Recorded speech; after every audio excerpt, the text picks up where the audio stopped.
Welcome back, brothers and sisters. Welcome back to African Metaphysical Center for Spiritual Healing, Body, Mind, and Spirit Development. I am your host, Kufu Amin Ra, your metaphysical practitioner, Reiki master, Qigong instructor, bond practitioner, and mystic. Today's topic is the power of mastering discernment. It will cost you. You know, discernment isn't free. Nobody tells you that mastering it will cost you people, even the good ones.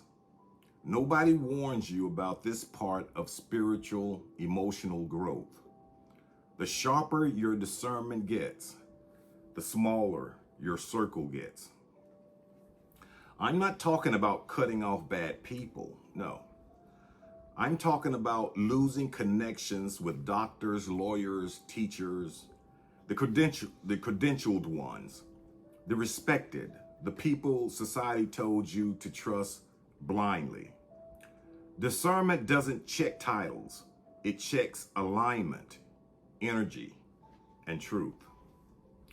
You can sit across from someone with 3 degrees and feel nothing real.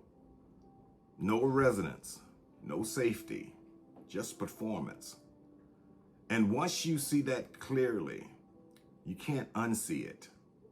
You can't force connection just because someone should be trustworthy.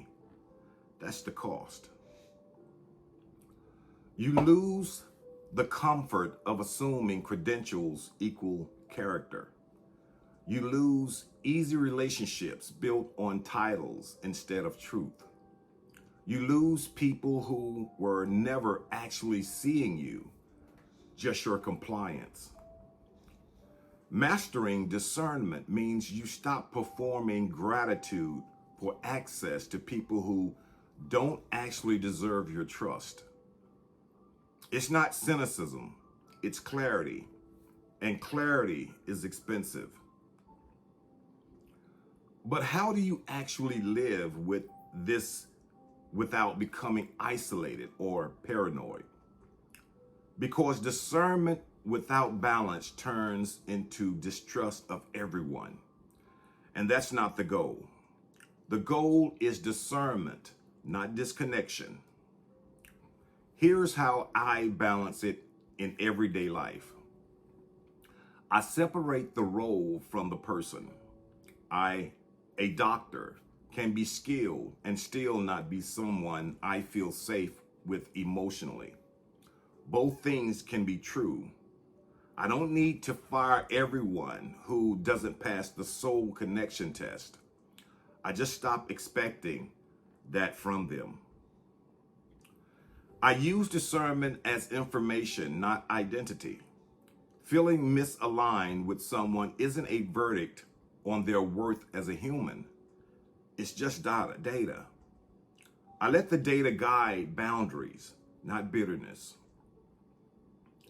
I still show up with respect, even without deep trust. You can be polite, professional, and even warm with someone your discernment says, not this one.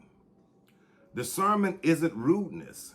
It's internal clarity that doesn't always need to be announced.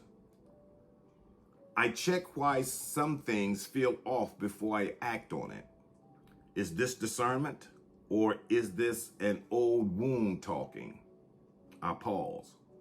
I ask myself if I'm reacting to this person or to a pattern from my past wearing this face. I stay open to being wrong. Discernment isn't a psychic power. It's a skill still being sharpened. Sometimes my read is off. I leave room for people to surprise me instead of locking them into a permanent category. I protect my peace without building a wall. There's a difference between boundaries and isolation. Boundaries would say, I see you clearly, and I'm choosing my level of excess.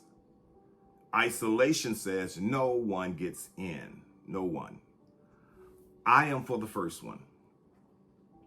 The goal was never to trust no one, The goal is to stop performing trust you don't actually feel just because someone has a title, a degree, or a role society told you to worship.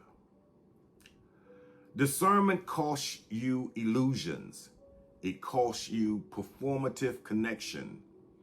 It costs you the exhausting habit of overriding your own knowing to make other people comfortable. But what it gives you is peace. Discernment gives your energy back. So yes, it will cost you, but it pays you back in truth.